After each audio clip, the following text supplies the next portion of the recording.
बिस्मिल्लाहिर्रहमानिर्रहीम, अस्सलाम वालेकुम। ये कैसे हैं आप? उम्मीद करती हूँ सब ठीक ठाक होंगे और खैरियत से भी होंगे। तो आज जो आमना शेफ़ चैनल पे बन रहा है ज़बरदस्त कैरी का शरबत बना रही हूँ, जो गर्मियों में ठंडक देने वाला होगा और ठंडा ठंडा होगा और पिएंगे तो मज़ा ही आ जाएगा। चलिए, आज मैं ये आम मैं लेके आई थी, आधा किलो से ऊपर है, लेकिन अब इसको मैं छीलती हूँ। पील अप कर देना है, आप छुरी से भी कर सकते हैं। देखिए, मैंने दोनों चीज़ें रखती हैं। अगर किसी के पास ये वाला नहीं है तो कोई प्रॉब्लम नहीं है, आप छुरी से भी उतार सकते हैं। ठीक हो गया? चलिए, ये छील के मैं मिलती हूँ आपसे। अच्छा, ये मैं ब्लेंडर में डाल दिया आम कटिंग करके, कच्चा आम। और इसमें आ जाते हैं, इसमें डालते हैं पुदीना 2 टेबल स्पून।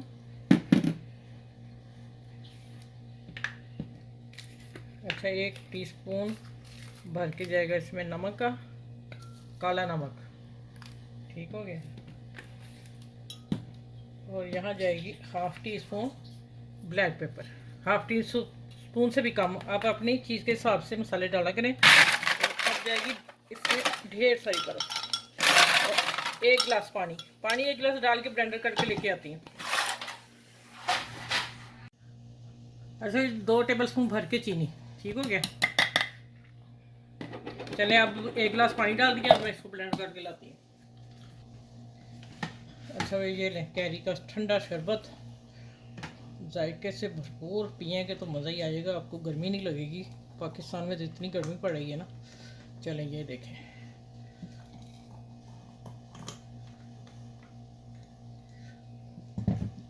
अब मैं डालती हूँ बर्फ़, और मैंने काफ़ी डाली है। अच्छा, ये देखें ना, एक जैसे होने चाहिए ना गिलास।